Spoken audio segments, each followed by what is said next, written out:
warahmatullahi wabarakatuh. Kembali lagi di podcast Wartawan Independen Bone. Malam ini kita bukan di studio WIB ya, karena mencari suasana baru malam ini. Kita berada di sebuah warkop. Saya sebut tidak ya? Ya, malam ini kita bersama 3 orang gagah. Orang gagahnya Bone ya. Langsung kita perkenalkan satu persatu. Ada Kakanda Syahrul Asmar, Kepala Unit Kerja Pengadaan Barang Jasa UKPBJ. Kemudian ada Eko Wahyudi, Direktur PT Putra Noling.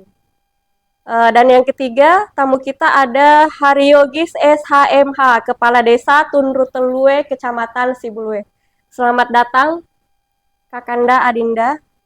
Ya, karena saya lebih tua ya.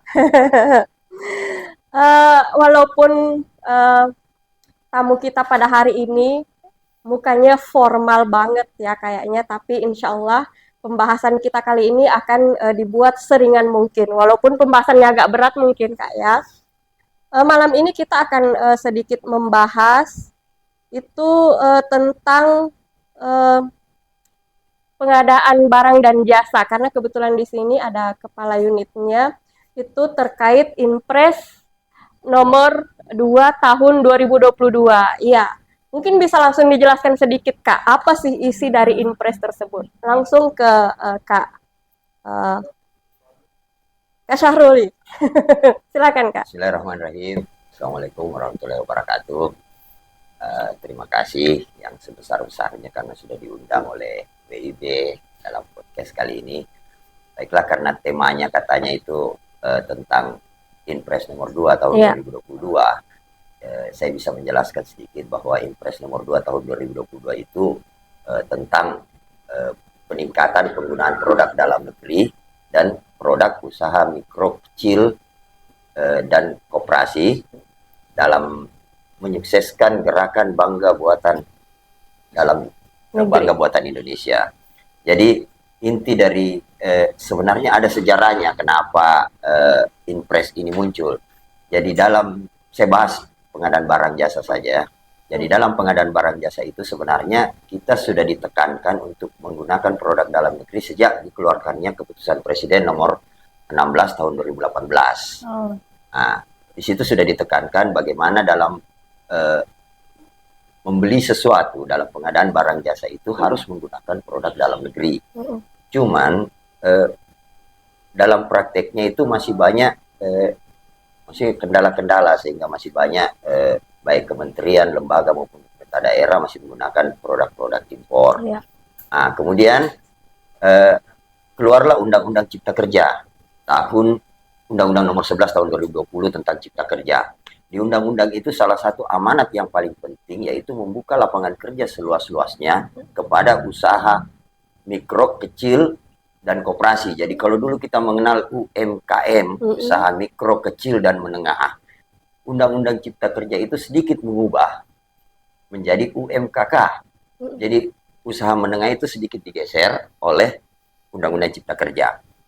Karena keluarnya Undang-Undang Cipta Kerja itu adalah salah satu undang-undang yang memaksa peraturan Presiden tentang pengadaan barang jasa itu untuk diubah. Jadi akhirnya pada tahun 2021 keluar peraturan Presiden nomor 12 tahun 2021 yang satu-satunya penyebabnya, bukan salah satunya, satu-satunya penyebabnya karena keluarnya Undang-Undang Cipta Kerja. Nah, disitulah berubah segmentasi pasar UMKM menjadi UMKK. Jadi dibuka kesempatan seluas-luasnya bagi pengusaha UMKK ini. Jadi dulu kalau segmentasi pasarnya dikatakan 0 sampai 1 sampai 2,5 miliar pada Perpres 16 2018. Pada Perpres 12 tahun 2021 diubah menjadi 15 miliar. Jadi nanti di atas 15 miliar pengadaan barang jasa baru bisa diambil oleh usaha menengah. Sebelumnya di atas 2,5 miliar. Karena mau memperluas kesempatan untuk berpartisipasi dalam pengadaan barang jasa pemerintah ini, makanya dinaikkan range-nya itu menjadi 15 miliar. Jadi terus terang kalau di Bone hampir semua pengadaan barang jasa kita itu ditangani oleh UMKK.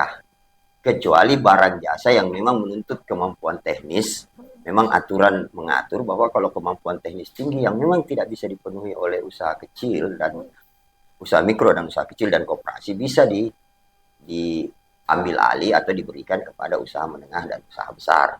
Nah, tahun 2021 juga dianggap belum terlalu tegas. Akhirnya di tahun 2022 Presiden mengeluarkan instruksi. Yang namanya instruksi itu sudah perintah. Ya, betul. Perintah. Jadi dia akan mempertegas penegasan Perpres pengadaan barang jasa ini. Keluarlah instruksi Presiden nomor 2 tahun 2022 tentang peningkatan penggunaan produk dalam negeri dan produk usaha mikro kecil dan menengah dalam rangka menyukseskan gerakan bangga buatan dalam negeri. Nah, di amanat-amanat penting dalam Perpres ini tentunya di setiap daerah diharuskan membentuk tim P3DN. Tim P3DN maksudnya tim peningkatan penggunaan produk dalam negeri. Di setiap kementerian, lembaga maupun pemerintah daerah harus dibentuk. Tugas dari tim ini adalah merumuskan roadmap bagaimana strategi dalam pemerintah daerah tersebut dalam melaksanakan dan mewujudkan impres ini. Nah, kemudian kita juga disuruh membuat rencana aksi. Bagaimana aksi kita dalam menyukseskan impres ini. Dan itu langsung diawasi oleh BPKP. Jadi kami itu dalam pengadaan barang jasa hampir setiap triwulan itu didatangi oleh BPKP. Hanya untuk mengecek bagaimana belanja produk dalam negeri di Kabupaten Bone. Jadi syukur alhamdulillah tahun 2023 kemarin, dan itu juga kemarin kami masukkan dalam laporan pertanggungjawaban evaluasi PJ Bupati, bahwa belanja produk dalam negeri di Kabupaten Bone itu mencapai angka 90%. Jadi kita sudah belanja produk dalam negeri 90%. Ada beberapa barang yang memang tidak ada padanannya. Produk dalam negeri itu yang dibelanja oleh menggunakan barang impor. Jadi aturan penggunaan produk dalam negeri itu seperti ini. Jadi produk dalam negeri itu masih itu wajib. Kita wajib menggunakan produk dalam negeri. Salah satu bukti bahwa sebuah produk itu produk dalam negeri adalah sertifikasi TKDN. Jadi di situ hanya ada dua bukti sebenarnya, sertifikasi TKDN dan pernyataan mutlak dari produsen. Nah, jadi untuk barang-barang manufaktur yang diproduksi oleh pabrikan tentunya butuh sertifikat TKDN. Karena kan kita tidak tahu bagaimana, apakah betul dia memang kandungan dalam negerinya cukup tinggi atau tidak. Ya, betul. Beda dengan barang-barang yang memang hasil alam. Ya, betul. Misalnya penjual batu gunung, mungkin tidak butuh sertifikat TKDN karena memang diyakini bahwa yang dia jual itu produk dalam negeri. Betul. Produk dalam negeri itu beda manufaktur dengan hasil alam. Nah, salah satu bukti bahwa produk itu adalah produk dalam negeri adalah sertifikat TKDN. Sertifikat TKDN itu dikeluarkan oleh Kementerian Perindustrian.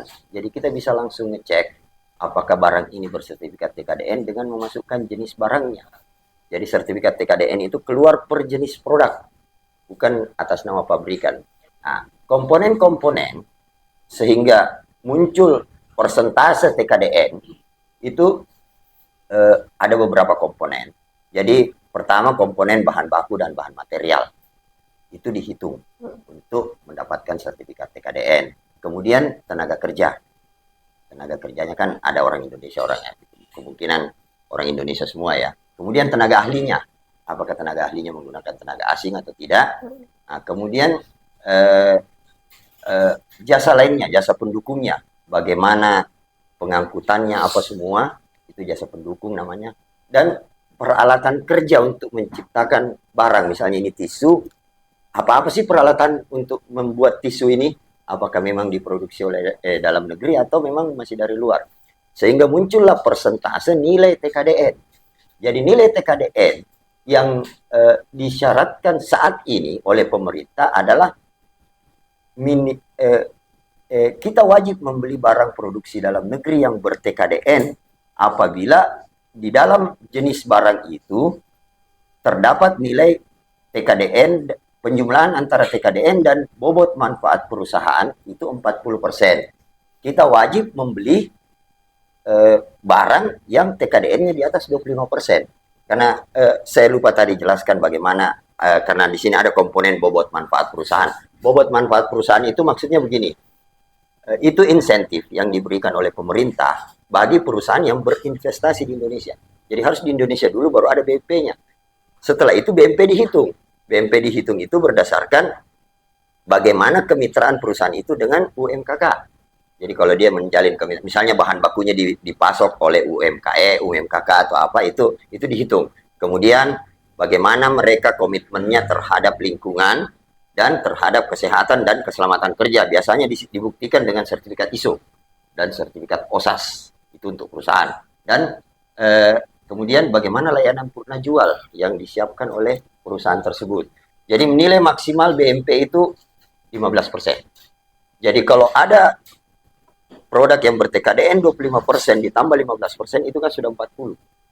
Jadi produk itu wajib dibeli. Tidak boleh lagi kita membeli barang lain sejenis itu kalau sudah ada produk yang nilainya 40 ke atas. Jadi tidak boleh lagi barang sejenis itu. Jadi itu syaratnya. Nah, syarat kedua, alternatif kedua, apabila tidak ada produk yang kita butuhkan sampai ke 40%, kita bisa membeli barang yang TKDN-nya 25%, di atas 25%. Apabila tidak ada lagi, kita bisa membeli barang yang TKDN-nya minimal 10%. Apabila tidak ada lagi, kita tetap harus mencari barang produk dalam negeri yang tidak ber-TKDN, tetapi diyakini bahwa produk itu adalah produk dalam negeri.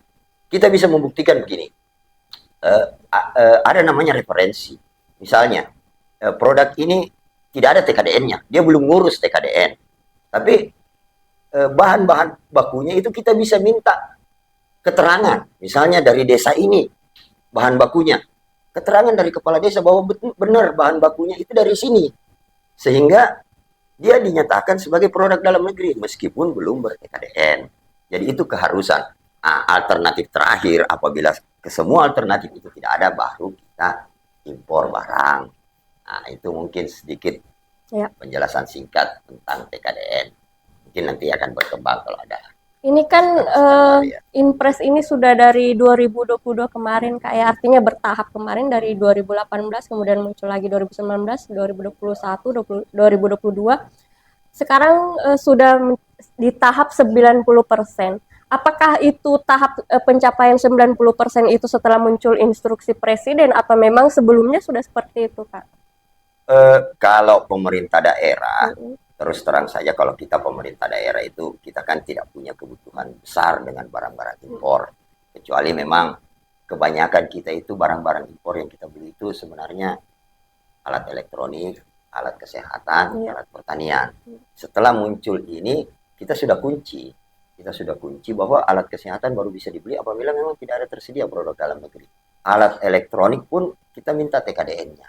Jadi akhirnya kita, alhamdulillah tahun 2003 kemarin pemerintah Kabupaten Bone itu sudah mencapai nilai 90%. Tetapi target pemerintah yang disampaikan oleh Pak Jokowi untuk tahun 2024 ini, seluruh kementerian, lembaga, dan pemerintah daerah harus mencapai nilai 95%. Jadi cuma diberi ruang 5% untuk produk impor. Itu target. Itu kalau sudah betul-betul tidak ada pilihan ya, harus pakai. Harus pakai. Nanti saya jelaskan Tapi kenapa. dari 90% itu, Kak, produk yang paling banyak dibutuhkan itu seperti apa? Misalnya. Itu 90% itu nilai akumulasi dari pembelian barang dan pekerjaan konstruksi. Jadi pekerjaan konstruksi juga sekarang sudah harus muncul TKDN di dalam rencana anggarannya. Jadi pasangan batunya TKDN-nya berapa, pekerjaan kolom beton TKDN-nya berapa, itu sudah ada. Jadi memang kalau untuk pekerjaan konstruksi, alhamdulillah kalau saya lihat selama ini di atas 80% lah TKDN-nya. Karena kita punya stok barang-barangnya kita, bahan karyanya kita kan dari Indonesia. Biasanya yang kasih yang membuat tidak 100% itu karena kita masih menggunakan alat-alat berat dari luar negeri. Iya. Tuh. Dan mungkin semen kita kan, semen itu kan tidak 100 TKDN-nya. Karena ada bahan-bahan kimia yang memang diimpor, Iya, sehingga betul. semen-semen yang kita beli itu tidak 100 juga Iya. TKDN-nya. Itu mungkin. Nih ngomong-ngomong soal TKDN ya, ada kayaknya yang sudah tidak tahan, sudah greget untuk ngomong nih ya.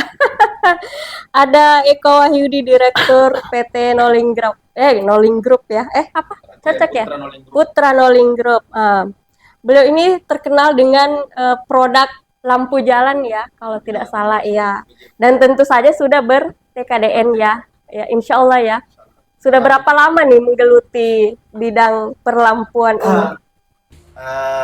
Untuk saya di Putra Rolling Group kan itu dia dia di bidang konstruksi. Jadi Putra Rolling Group itu lahir di 2016. Dia fokus di bidang pengadaan konstruksi. Alhamdulillah karena dengan jaringan yang semakin tahun semakin melebar, makanya saya selaku pemilik Putra Noling Group itu bersama teman-teman yang ada dalam Putra Noling Group itu berpikir apa sih yang bagus lagi kita lakukan?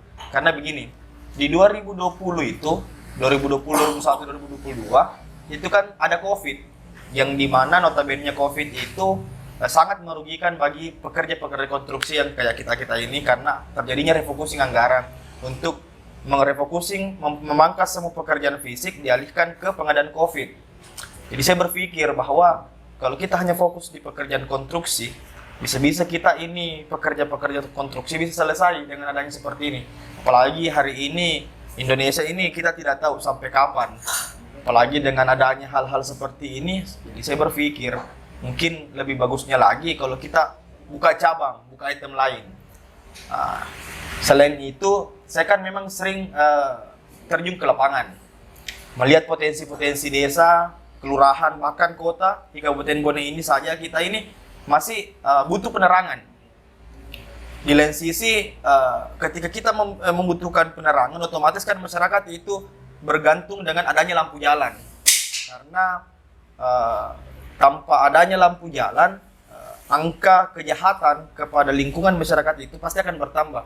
Tapi ketika di lingkungan masyarakat itu terang bagi saya, ya, itu kan bisa dinetralisir dengan adanya seperti ini. Jadi harus dipahami sedikit, pemerintah daerah Kabupaten Bone itu membayar biaya listrik ke perusahaan ke PLN itu miliaran per bulan. Yang dimana hari ini pemerintah Kabupaten Bone itu mengalami defisit anggaran. Yang dimana saya berpikir selaku anak muda asli orang Bone, walaupun saya tidak berada di dalam pemerintahan, tapi saya harus memikirkan juga Bone, karena yakin dan percaya yang melanjutkan stafet kepemimpinan di kemudian hari itu adalah kami. Makanya saya berpikir bahwa untuk membantu pemerintah untuk menetralisir anggaran pembayaran listrik itu, saya harus jual lampu jalan ini untuk pemerintah daerah, khusus juga untuk pemerintah desa. Tapi sebelum itu berproses, saya dasarnya kan dasar orang hukum. Jadi saya harus memahami regulasi dan aturan. Karena di dalam suatu bisnis itu tanpa kita dasari dengan regulasi dan aturan, yakin dan percaya pasti akan stagnan di situ. Tidak akan bisa berkembang. Karena mau tidak mau ketika kita berbicara persoalan bisnis dan aturan, ketika kita tidak mengikuti aturan yang ada, pasti akan stop di situ. Stop pasti di situ.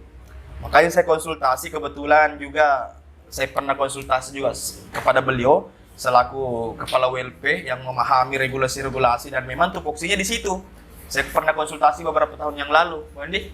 Saya pernah konsultasi menyangkut persoalan regulasi TKDN dan SNI dan ISO. Jadi pada saat 2023 itu saya berpikir jangan sampai nanti membludak ini permintaan lampu jalan khususnya untuk teman-teman desa dan pemerintah daerah. Nanti saya lagi terbentur di aturan, maka selesai saya sampai di situ.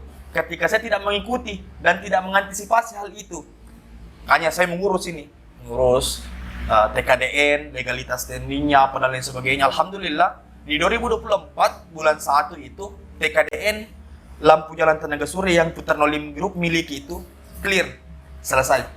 Makanya alhamdulillah sudah ada beberapa desa, kecamatan, dan pengadaan di Dinas Perhubungan. Kita sudah melakukan negosiasi dan alhamdulillah semua berjalan dengan lancar, mengikuti semua aturan regulasi yang ditetapkan oleh WLP selaku pelaku panitia pengadaan barang dan jasa. Gitu, mungkin itu yang bisa saya. Saya mau tanya kembali Kak, kalau misalnya nih Puternoling ini kan punya produk lampu jalan ya, sudah ber-TKD. Kalau misalnya ada produk yang sama juga sudah ber-TKD, itu prosesnya seperti apa Kak? Harus dipastikan dulu, karena standar minimal yang harus dipenuhi adalah 40%. Nilai TKDN dan BMP itu 40%. Jadi apabila masih kurang dari itu, tentunya kita harus memprioritaskan belanja produk yang 40% ke atas. Yang di atas itu. Apabila tidak ada, baru kita belanja yang di atas 25%. Apabila tidak ada lagi, baru kita belanja di atas 10%. Apabila tidak ada, ya baru kita istilahnya self-declare. Terakhir baru barang impor. Tapi kalau misalnya nih,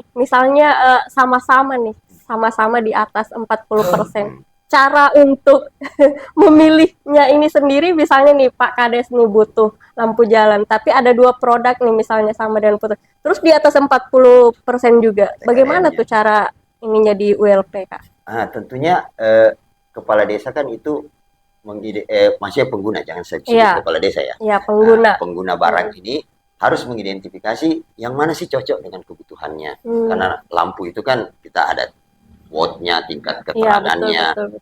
Terus bisa juga ditanyakan kepada penyedianya itu bagaimana teknik pemasangannya, bagaimana metode-metode pemasangannya, alat-alat yang digunakan sebagai mulai dari pondasi sampai tiang ya. Yang mana yang sesuai itu yang seharusnya dibeli, karena ini kebutuhan. Kita melihat kepada kebutuhan, bukan keinginan ya, kebutuhan. Jadi di samping itu tentunya ada pertimbangan harga. Jadi kualitas tadi, pertimbangan kualitas dan pertimbangan harga. Itu mungkin 2 pertimbangan. Kalau harga itu ada standar ya Kak? Kalau misalnya 2 produk yang sama, apakah ada standar harga atau bagaimana? Tidak ada, karena kan apalagi sekarang belanjanya disarankan menggunakan e-katalog. Jadi semua penyedia yang mau bekerja sama dengan pemerintah dan pemerintah itu menggunakan APBN dan APBD, sebenarnya sangat disarankan belanja melalui katalog untuk belanja barang seperti jadi ini. Tinggal pilih di e-katalog saja. Kalau produknya sendiri apakah sudah ada di e-katalog? Jadi begini Kak, jadi sedikit saya jelaskan langkah yang dilakukan pemerintah daerah, langkah yang diperintahkan oleh negara itu menyangkut persoalan e-katalog. Bagi saya secara pribadi selaku pengusaha dan pemilik perusahaan dari Puternoling Group itu sangat menguntungkan bagi kita, bagi pengusaha lokal.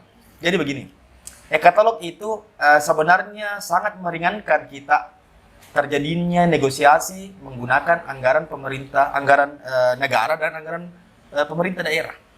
Karena simple caranya, kalau bagi saya simple. Kita hanya mengandalkan legalitas yang saya maksud tadi. Salah satu contoh lampu jalan, pengadaan barang, kita hanya mengandalkan yang pertama spek yang dibutuhkan, harga, TKDN. Di Puternoling Group itu lampu jalan tenaga surya yang kami miliki itu dia ber-TKDN 40%. Kehebatan dari TKDN 40%. Jadi orang pasti berpikir, oh gampang jadi kalabu ini. Tidak. Ketika kita memasukkan di katalog nomor TKDN, di situ akan muncul spek. Mulai daripada watt lampu, mulai daripada ampere, mulai daripada bahan yang dibuat apa dan lain sebagainya, di situ lengkap. Jadi di TKDN itu yang dikeluarkan Kementerian Perindustrian itu tidak boleh dibohongi, tidak boleh diakali. Karena nomor TKDN yang kami miliki itu dimasukkan ke dalam e-katalog, nanti muncul sendiri spesifikasinya. Jadi kita cuma melengkapi persyaratan apa yang diminta ke e-katalog, terus kita isi semua. Setelah itu kita tunggu. Jadi sama halnya belanja dengan salah satu all shop misalnya, kita mau beli barang A, B, C, D, kita cari tokonya, misalnya toko si A. Jadi kita beli di situ ada lengkap bajunya, celananya, apa. Begitu juga dengan e-katalog. Jadi orang cuma cari Putra Noling Group, tapi harus dipahami, Putra Noling Group itu dia itu perusahaan induk. Putra Noling Group itu memiliki 9 anak perusahaan di dalamnya. Jadi Putra Noling Group itu bukan dia yang sebagai perusahaan konstruksi, perusahaan pada dia, tidak. Putra Noling Group itu adalah perusahaan induk yang dimana di dalamnya itu Putra Noling Group memiliki 9 anak perusahaan yang khusus untuk pengadaan konstruksi, pengadaan barang dan jasa, pengadaan begini A, B, C, dan lain sebagainya. Jadi tergantung nanti apa yang dibutuhkan oleh masyarakat, apa yang dibutuhkan oleh pemerintah daerah, apa yang dibutuhkan oleh pemerintah provinsi misalnya. Contoh, saya membutuhkan ini, dia cari di katalog. Jadi dia cari misalnya Putra Noling Group ada lagi perusahaan di bawahnya. Oh, saya butuh ini di sini. Jadi dia bisa mengklik. Setelah dia mengklik, kita negosiasi. Kalau deal, baru disetujui. Tapi tentu semua persyaratan e-katalog itu tentu kita kembalikan ke WLP. Nah, nanti WLP memberikan dasar. Oh, kenapa harus ini? Jadi saya itu secara pribadi sangat bersyukur adanya e-katalog ini. Jadi e-katalog ini tidak seperti lagi kayak misalnya tender-tender yang sampai menghabiskan sampai 20%, 15%, 10% untuk menghabiskan anggaran untuk memenangkan tender, tidak lagi. E-katalog itu memang ketika dia memiliki kualitas pekerjaan dan profesional kerja, PPK bisa langsung menunjuk secara profesional. Artinya tidak harus lagi menghabiskan beberapa persen untuk ini dan lain sebagainya. Itu kan salah satu juga mengurangi kualitas. Tidak perlu. Terakhir segala macam. Jadi salah satu kenapa ada katalog itu mengurangi. Iya, betul. Contoh salah satu kami dari Putra Noling Group yang hari ini yang kita bahaskan pengadaan barang dan jasa. Jadi saya selaku pemilik Putra Noling Group itu hanya menginstruksikan semua ke anggota-anggota saya, lengkapi semua administrasi dan barang-barang yang mau kita tawarkan ke pemerintah daerah. Jadi setelah kita upload semua dan lain sebagainya, kita sisa menunggu saja. Kita sisa menunggu, memeriksa semua jangan sampai ada yang klik, kita tidak bati-bati. Makanya kita operator itu harus standby 24 jam. Harus standby 24 jam karena bukan cuma di laptop saja, bisa langsung di HP. Jadi anggota saya itu semua beberapa operator itu saya standby kan memang harus connect di HP-nya masing-masing. Jadi ketika ada pemerintah salah satu instansi misalnya dia butuh A, B, C, D langsung dia terkonek di operator masing-masing. Contoh Jadi langsung ke situ Kak. Ya, iya. saya pikirnya tuh di ULP enggak. Cuma kita ini selaku gitu. rekanan harus mendaftarkan di ULP. Nah, jadi yang belanja itu langsung cari konfirmasi ke WLP persis all shop ya. Jadi WLP ini tidak mau ikut campur antara kamu dengan mereka. Dia tidak mau ikut campur. Yang berurusan itu adalah PPK dan rekanannya. WLP ini sebagai panitia, dia tidak mau ikut campur lagi, terserah Anda. Berapapun yang Anda mau dealkan, harga dan lain sebagainya, itu deal.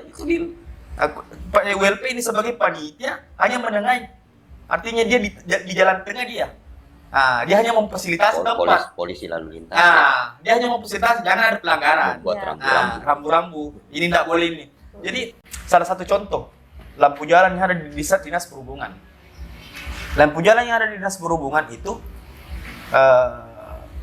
jadi saya tidak pernah mengkoordinasikan bahwa ini tidak.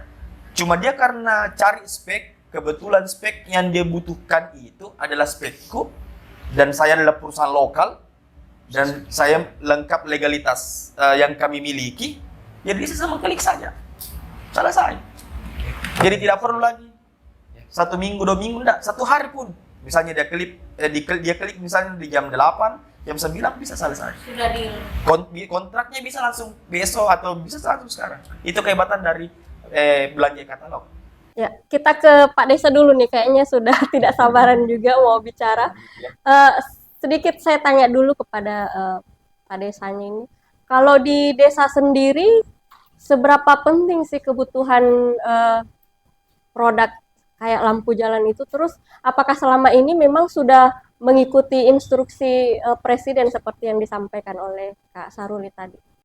Baik, terima kasih. Sebelumnya tentunya saya mengucapkan banyak terima kasih karena menjadi salah satu tamu undangan mewakili mungkin para kepala desa untuk mendengarkan terkait dengan aturan Impres 22 tahun 2022 terkait dengan pengadaan barang dan jasa. Nah, tentunya kami selaku kepala desa, selaku pengguna anggaran, tentunya seperti yang disampaikan oleh Bapak CEO Putra Noling Group, bahwa pebisnis itu harus tahu aturan hukum. Nah, begitu pula juga dengan kita sebagai kepala desa, sebagai pengguna anggaran juga harus tahu aturan agar supaya ke depan kita dalam melakukan tindakan itu tidak keluar daripada koridor-koridor hukum yang berlaku di negara kita, khususnya di Kabupaten Bone. Nah, langsung saja mungkin saya tanggapi pertanyaannya, bahwa kemarin untuk di Desa Tunduk Telu itu kami memang sudah menggunakan aturan sesuai dengan Impres itu, di mana lampu yang kami gunakan harus adalah lampu yang ber-TKDN, memenuhi verifikasi yang ditentukan oleh pemerintah daerah. Nah, tentunya ini menjadi sosialisasi juga kepada teman-teman semua agar supaya ke depannya apabila tadi saya mendengarkan penjelasan ini kemudian memberikan sebenarnya kepastian hukum juga kepada kita sebagai pengguna anggaran, sebagai yang berbelanja barang dan jasa yang sesuai dengan aturan yang berlaku. Karena kenapa? Jangan sampai kita membeli produk-produk yang tidak sesuai, baru 1 tahun produk kita sudah rusak. Nah, tentunya kan menjadi kekecewaan, tentu juga menjadi pertanyaan terkait dengan adanya kerugian negara, karena belum beberapa saat sudah tidak bisa digunakan lagi. Maka dari itu tentunya kami selaku pemerintah desa mengapresiasi Impres 22 tahun 2022 ini yang dikuatkan juga dengan Perbuk pemerintah daerah terkait dengan pengadaan barang dan jasa ini, tentunya menjadi patokan kepada kita sebagai pengguna anggaran kepala desa ke depan, agar supaya lebih berhati-hati dalam melaksanakan pengadaan. Nah, selanjutnya juga kami ingin bertanya, sebenarnya saya ingin bertanya ini terkait dengan e-katalog ini. Nah, pertanyaan yang pertama, apakah dalam e-katalog ini mewadahi semua barang-barang dan jasa yang dibutuhkan? Bagaimana kira-kira kalau misalkan kita membutuhkan suatu barang, tapi ternyata kita cek di e-katalog itu tidak ada di sana. Nah, bagaimana kira-kira solusinya? Dan kemudian ini juga pertanyaan, karena saya juga merupakan pelaku bisnis, saya juga mau bertanya, kalau misalkan saya punya barang dan kemudian tidak terdaftar dalam e-katalog ini, artinya tidak bisa lagi menjual barang atau produk yang yang ingin mengadakan adalah pemerintah daerah ataupun pemerintah desa. Nah, itu mungkin yang ingin saya tanyakan. Untuk sementara saya ucapkan banyak terima kasih atas undangannya. Sekian, assalamualaikum warahmatullahi wabarakatuh. Waalaikumsalam. Ya Kak, bisa langsung dijawab. Oke. Ini kayak lagi dialog kita ya. Ini Silakan Kak. tadi hangatnya karena dibahas e-katalog. E-katalog. Nah, jadi dalam pengadaan barang jasa pemerintah itu ada 5 sistem, 5 cara memilih penyedia. Jadi pertama itu e-purchasing, nomor 2 pengadaan langsung, nomor 3 penunjukan langsung, nomor 4 tender cepat, dan nomor 5 tender. Nah, urutan itu juga menjadi prioritas, bahwa seluruh pengadaan barang jasa itu apabila bisa dilaksanakan dengan e-purchasing, harus dilakukan dengan e-purchasing. Tidak boleh tender, tidak boleh pengadaan langsung. Kapan dia bisa dilaksanakan secara e-purchasing? Jadi e-purchasing yang dikenal oleh pemerintah itu adalah e-katalog. Ada juga aplikasi lain, tapi yang saat ini lagi dimasyarakatkan oleh pemerintah itu adalah e-katalog. Karena memang e-katalog itu adalah produk LKPP, dan terakhir adalah kerjasama produk LKPP dengan PT Telkom untuk membuat e-katalog versi terbaru. Sudah launching sebenarnya kemarin, cuma masih sementara diuji cobakan ke beberapa kementerian dan pemerintah daerah. Nah, jadi kapan produk itu bisa tayang? Jadi produk suatu produk bisa tayang di katalog sebenarnya sederhana sekali. Jadi yang bisa menayangkan produknya di katalog itu bisa berbentuk badan usaha dan bisa berbentuk perorangan. Jadi kami sesuai impres juga bahwa harus menyediakan layanan pendaftaran e-katalog itu di mall pelayanan publik. Jadi kami ada satu stand di mall pelayanan publik untuk mendaftarkan produknya bapak-bapak. Bapak Ibu bisa mendaftarkan di situ. Jadi di situ cuma butuh NIB, nomor induk berusaha, dan KBLI. Nah, kalau perorangan cuma butuh KTP dan NPWP. Nah, kalau bentuk badan usaha tentu butuh akte pendirian dan KTP pemiliknya. Jadi harus pemiliknya yang datang. Jadi kan ada pernyataan-pernyataan yang harus ditandatangan dan itu akan diupload ke sistem. Setelah sistem terima, Bapak sudah bisa masuk ke katalog. Jadi di katalog kita, saya sedikit informasi bahwa katalog lokal pemerintah Kabupaten Bone itu sekarang sudah ada 39 etalase. Jadi insya Allah seluruh kebutuhan pemerintah daerah Kabupaten Bone itu sudah lengkap rasanya di katalog pemerintah Kabupaten Bone. Tinggal rekanan-rekanan ini, penyedia barang jasa ini mengisinya. Jadi begini, banyak saya jelaskan supaya tidak ada berita-berita miring tentang e-katalog. Itu katalog orang masih anggap semakin banyak kong kali kong apa. Karena katanya pemerintah sembunyi-sembunyi. Nah, sekarang saya harus bilang begini, pemerintah baik pemerintah pusat maupun pemerintah daerah itu tidak ada lagi sembunyi-sembunyi. Kita sudah transparan mengenai rencana pengadaan barang jasa kita. Itu bisa dilihat di aplikasi Sirup. Seluruh kebutuhan pemerintah yang akan dilaksanakan pada tahun berjalan pasti sudah masuk di aplikasi Sirup. Tidak bisa berjalan tanpa aplikasi Sirup. Jadi aplikasi Sirup itu diambil dari aplikasi sistem perencanaan daerah yang kita kenal dengan SIPD. Itu khusus pengadaan barang jasa ditarik ke aplikasi Sirup. Jadi seluruh rekanan sudah terlebih dahulu tahu bahwa ini loh yang akan dilaksanakan oleh pemerintah Kabupaten Bone. Barang-barang ini yang dibutuhkan. Jadi yang harus disediakan sesuai dengan jadi rekanan-rekanan ini yang memang barangnya kira-kira dibutuhkan oleh pemerintah langsung upload, langsung masukkan ke katalog. Jadi nanti ya butuh promosi juga sih sebenarnya, butuh perkenalan ke pemerintah, betul. Tapi intinya harus masuk di katalog. Nah, apabila dan salah satu tugas pemerintah berdasarkan aturan turunan dari Inpres ini adalah pemerintah daerah itu bertugas mendorong seluruh pengusaha, utamanya pengusaha mikro, kecil, dan koperasi untuk memasukkan atau menayangkan seluruh produknya di katalog elektronik. Jadi memang ada tugas pemerintah. Seluruh pengusaha harus diajak masuk ke katalog. Jadi memang kita ada target. Presiden menetapkan target nasional berapa produk yang harus tayang di katalog. Itu ada target dari Presiden. Jadi memang kita, pemerintah daerah, salah satu tugasnya adalah mendorong, mempermudah, mendorong untuk menayangkan produknya di katalog. Jadi untuk menayangkan produk di katalog, proses pendaftaran itu hitungan jam selesai. Jadi untuk barang-barang yang ditampilkan dalam e-katalog ini adalah barang-barang yang memang sudah melalui proses uji atau verifikasi sesuai dengan standar pemerintah daerah. Tidak, begini. Kita kan bisa dapat dari aplikasi RUP tadi, Sirup tadi, kebutuhan-kebutuhan pemerintah daerah dalam tahun berjalan. Jadi di situ nanti akan terjadi persaingan,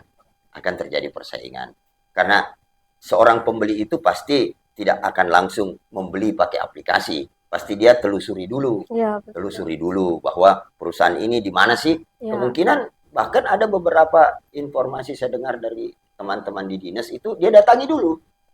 Survei langsung. Dia lihat dulu bahwa kebutuhan saya misalnya tisu ini ada beberapa pengusaha yang menjual tisu, mereka datangi.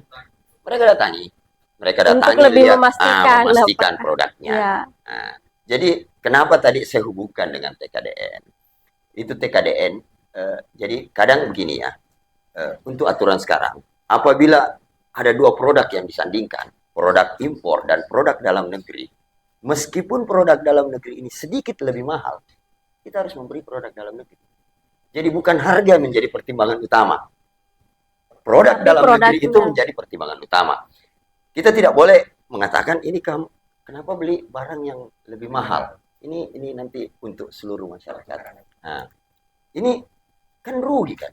Presiden sendiri bilang, kasihan kita kumpul pajak, kumpul apa semua, uang kita lari ke luar negeri. Kalau membeli produk dalam negeri itu kita sedang menciptakan multiplier effect ceritanya. Kita memaksa orang berinvestasi di Indonesia. Jelas, kita memaksa berinvestasi di Indonesia. Efek dari berinvestasi di Indonesia tentunya tenaga kerja, tenaga ahli, perputaran ekonomi, pola kemitraan perusahaan-perusahaan yang berinvestasi di Indonesia itu dengan perusahaan-perusahaan kecil ini terjadi pola kemitraan karena bahan bakunya nggak mungkin kan untuk membeli tisu mereka tetap beli bambu di Cina. Ngapain? Produk di Indonesia ada bambu, pabrik kita di Indonesia untuk apa datangkan bambu dari Cina lagi? Pasti dari UMKM penyedia bambu. Jadi otomatis kita menciptakan suatu kondisi yang tentunya menguntungkan bagi perkembangan ekonomi kita. Jadi jangan dibilang kita banyak yang mengeluhkan katanya produk dalam negeri itu kualitasnya rendah, harganya lebih mahal. Nah, soal harga tadi saya sudah jelaskan. Soal kualitas, ini kan kita sedang menciptakan sistem. Diharapkan apabila kita semua, pemerintah itu membeli produk dalam negeri, ke depan tentunya akan terjadi persaingan. Ya, betul. Persaingan itu akan menimbulkan perbaikan dari spesifikasi. Betul. Otomatis ke depannya spesifikasi mutu ini akan setara lah dengan produk luar negeri. Itu filosofi yang kita sedang bangun. Kenapa karena memang tidak bisa instan. Iya, tidak bisa instan. Ada proses. Ada proses. Jadi harga juga kemungkinan akan turun karena harga itu menurut para pakar katalog ini, para pakar produk dalam negeri, kenapa bisa produk luar negeri itu lebih murah daripada produk dalam negeri? Karena demand, kebutuhan akan barang itu banyak. Produk dalam negeri kasihan, kurang yang mau beli. Jadi mereka tetap harganya mahal. Padahal sama ini karena banyak yang mau beli, ini turun. Tapi pada saat kita berbondong-bondong membeli ini, percaya saja, harga akan turun. Harga akan turun. Dan ini mungkin akan naik karena dia sudah capek-capek impor ke Indonesia, orang Indonesia tidak ada yang beli. Nah, kalau kita sudah komit semua beli produk dalam negeri, insya Allah pasti harga akan turun dan kualitas akan meningkat. Kita sedang membangun sistem itu di Indonesia. Tapi kira-kira ada kelemahan tidak Kak kalau dalam sistem e-katalog itu sendiri? Kalau begini, sistem ini kan sistem yang baru dan terus kita perbaiki. Sekarang itu kita menggunakan katalog versi 5. Baru saja kemarin tanggal 28 Maret ya, kemarin di launching e-katalog versi 6. Saya juga belum pernah mencoba karena memang masih diuji cobakan ke beberapa kementerian dan pemerintah daerah. Katanya di situ sudah sudah lebih sempurna lah, lebih sempurna, bahkan lebih sempurna dari aplikasi-aplikasi belanja online lainnya. Itu sudah sempurna dan itu akan terus disempurnakan. Jadi kalau masih ada kelemahannya sekarang, ya kita janganlah gunakan kelemahan itu. Saya selalu mengatakan bahwa setiap aturan, setiap hal yang dikeluarkan oleh pemerintah, jangan dicari kelemahannya. Cari yang baiknya, itu yang kita gunakan. Jangan justru kita memanfaatkan kelemahan-kelemahan aturan dan aplikasi-aplikasi itu untuk kita main-main di dalamnya. Kita gunakanlah kelebihan-kelebihannya. Pasti aplikasi itu lebih. Coba bayangkan, sebelum ada katalog, untuk memutuskan sebuah pemenang tender, itu kita butuh waktu 1 bulan. Untuk memutuskan sebuah pelaksana pekerjaan. Sejak zaman katalog, kita cuma butuh waktu jam. Per jam saja kita sudah dapatkan pelaksana kegiatan. Jadi betapa ruginya kita membuang-buang waktu hanya untuk menunjuk 1 orang pelaksana. Itu untuk katalog itu mempercepat. Jadi sesuai dengan moto pemerintah, digitalisasi pengadaan barang jasa. Jadi kesemuanya tinggal sentuh-sentuh ya selesai. Iya, sama kalau kita belanja. Mohon maaf saya kalau beli Shopee ya, kita kan milih-milih dulu. Iya, betul. Lihat bisa sambil tiduran tanggapan para kan pembeli ada sebelumnya. juga. Di katalog juga seperti itu. Setiap selesai kita kasih bintang. Kita kasih bintang. Jadi pengguna itu memberi bintang, Iya, betul. penilaian. Jadi kita bisa lihat penilaian dari perusahaan-perusahaan. Jadi bisa itu. ngambil referensi dari itu. Kita ini perusahaan tidak bisa bohong sama penyedia yang mau memakai jasa kita selanjutnya, karena ada bintang di situ yang tertera. Artinya bintang itu sebagai pembuktian bahwa kita ini udah dipakai loh sama si ini, udah digunakan loh sama si ini. Jadi ada grade, Ada tingkat kepuasan Tingkat, ya. pengguna. Jadi kita juga perusahaan nggak boleh asal kerja baru selesai, karena itu akan menjadi kerugian bagi perusahaan kita, seperti itu. Karena kalau satu kali cacat pasti akan berpengaruh ya. Kita kan tidak dipakai lagi di berikutnya. Berarti memang harus sedetail itu memeriksa bagaimana. E-katalog juga itu harus dipahami, Kak. Tidak lagi yang bukan pekerjaannya mengerjakan sesuatu. Salah satu contoh saya kasih. Kan beberapa tahun yang lalu itu banyak yang kayak misalnya bukan kontraktor, Ya. tiba-tiba jadi kontraktor. Pinjam ini. Sisa pinjam perusahaan. betul. Sisa ikut ini e-katalog itu tidak lagi. Jadi kalau mau melaksanakan sesuatu, kayak salah satu contoh, si A misalnya profesinya seperti ini, dia bukan kontraktor. Tiba-tiba mungkin ada orang yang kasih proyek misalnya. Jadi ini proyek saya kasih misalnya. Jadi dia mau langsung tiba-tiba jadi kontraktor, enggak boleh. Jadi di katalog itu memang yang berpotensi mendapatkan suatu pekerjaan menggunakan anggaran pemerintah daerah, pemerintah provinsi dan pemerintah pusat, dia harus berstatus sebagai kontraktor, yang dimana notabene mereka harus memiliki perusahaan pribadi, seperti itu. Jadi itu keuntungan bagi kita. Saya selaku pihak ketiga, rekanan yang memiliki perusahaan, sangat menguntungkan bagi kita. Karena kenapa saya katakan seperti itu? Tidak ada lagi oknum-oknum mafia-mafia tertentu yang bukan pekerjaannya, bukan profesinya, tiba-tiba jadi si A misalnya, karena ada mungkin jaringannya atau apakah dan lain sebagainya, tiba-tiba saya mau jadi kontraktor karena ada proyek yang dikasih, kayak misalnya kalau dia katalog itu sudah tidak bisa. Tergantung si punya perusahaan mau tidak dia kasih ke Anda, dia mau minjamkan ke Anda. Tapi kalau seperti itu saya anggap bahwa yang pemilik perusahaan itu orang yang sangat bodoh. Kan kau bisa sendiri yang kerja, kenapa harus kasih orang lagi? Seperti itu. Berarti ini lebih safety ya? Lebih safety. Bagi melindungi pengguna. Menjauhkan dari Penipuan dan hal-hal yang tidak diinginkan. Dan tentunya lebih menjamin bahwa produk dalam negeri itu lebih laku. Iya. Karena seluruh informasi di katalog itu sudah mencakup itu. Jadi sudah harus dilampirkan apabila sudah ber-TKDN, sudah harus dilampirkan sertifikat TKDN-nya, SNI-nya sudah ada. Jadi sangat kecil lagi kemungkinan peristiwa-peristiwa sebelumnya, misalnya ya dalam tender.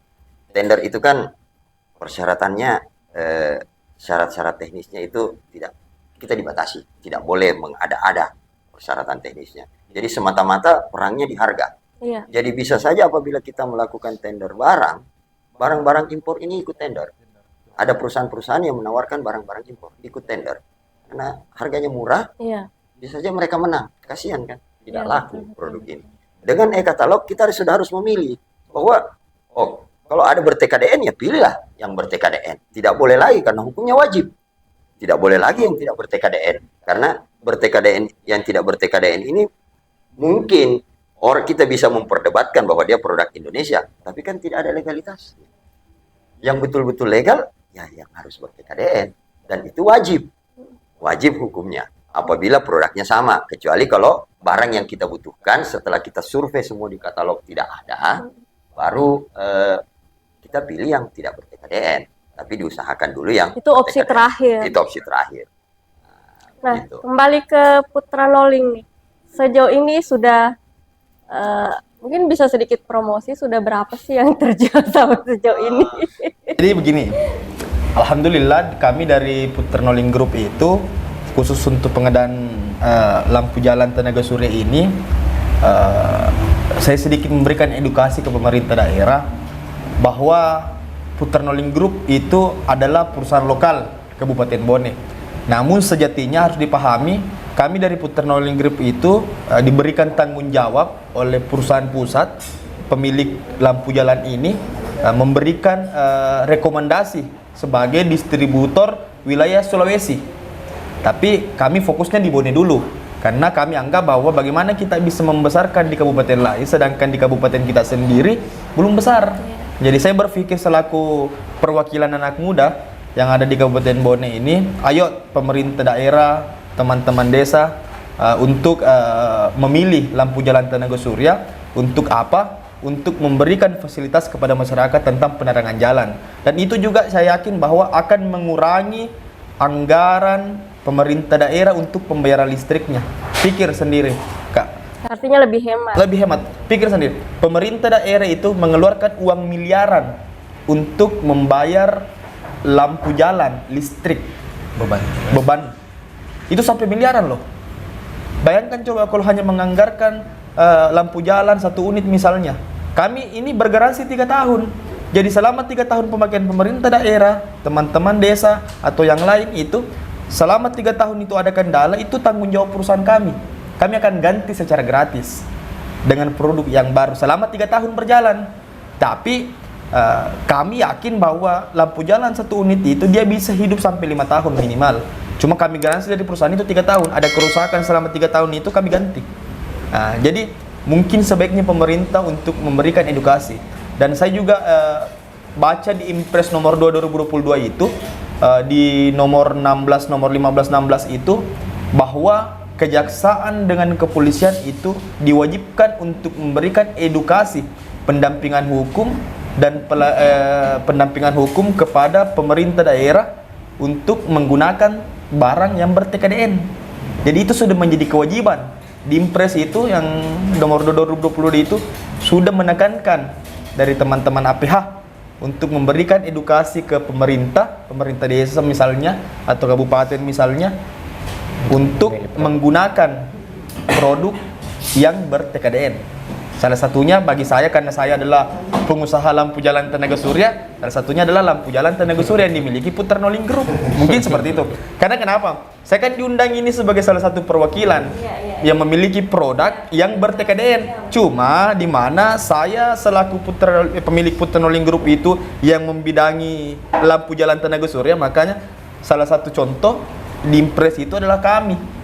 Dan alhamdulillah di e-katalog itu kalau tidak salah baru Putra Noling Group yang memberikan fasilitas itu di belanja di pemerintah Kabupaten Bone.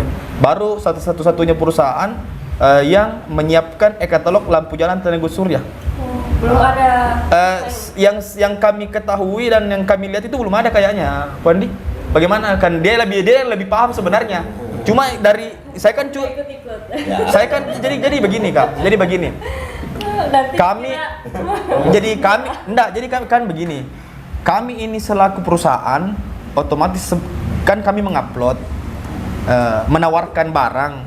Artinya kami juga punya hal bahwa kami juga harus seakan-akan jadi pembeli. Jadi bukan cuma Putra Noling Group yang mau kita lihat apakah ada kompetitor yang lain. Tapi alhamdulillah kami buka di etalase nggak ada. Makanya untuk di Bone ini sampai saat ini ya nggak ada. Untuk khusus untuk perusahaan lokal. Nah, apalagi ber-TKDN 40% loh. Ini sangat luar biasa. Makanya ini salah satu kebanggaan tersendiri. Dan alhamdulillah juga target pasar kami itu adalah salah satu pemerintah daerah dan pemerintah desa. Karena di Bone ini dari 328 desa ini 44 kelurahan, Bone ini sangat gelap. Makanya ada tagline, Eko datang, Bone terang. Nah, seperti itu. Apakah selama ini ada kendala yang mungkin bisa disampaikan langsung di podcast? Untuk saat ini kendala sebenarnya alhamdulillah nggak ada. Cuma teman-teman desa itu dia masih didoktrin oleh teman-teman oknum-oknum yang tidak bertanggung jawab, memaksa untuk mengambil barang itu yang tidak berlegalitas. Makanya alhamdulillah wartawan independen Bone memberikan ruang fasilitas kepada kami selaku rekanan, ada dari pemerintah daerah, ada dari perwakilan teman-teman kepala desa, bisa memberikan dengan adanya podcast ini. Saya anggap bahwa ini salah satu cara untuk memberikan edukasi kepada pemerintah desa dan pemerintah kabupaten bahwa oh ini ada loh yang layak untuk kita gunakan, layak untuk kita manfaatkan. Artinya begini, ketika pemerintah daerah, pemerintah desa itu lebih memprioritaskan pengusaha lokal, uangnya kan kembali ke Bone juga. Buru di Puternoling Group, dan bukan cuma saya sebenarnya yang hidup di situ di Puternoling Group. Banyak orang yang kami hidupi di situ. Begitupun juga dengan mereka, banyak yang dihidupi. Artinya begini, kalau kita lebih memprioritaskan pengusaha-pengusaha lokal, artinya satu kebanggaan tersendiri sebagai pemerintah Kabupaten Bone kalau ada orang Bone yang diakui oleh Kabupaten Hai. Tapi saya secara pribadi saya tidak mau dulu keluar daripada Kabupaten Bone, walaupun saat ini saya sudah Ada permintaan dari menjual di beberapa kabupaten, contoh Sidrap, iya. Selayar, ini Sumatera Utara, terus Maru. Cuma yang kami fokuskan adalah pemerintah Kabupaten Bone dulu.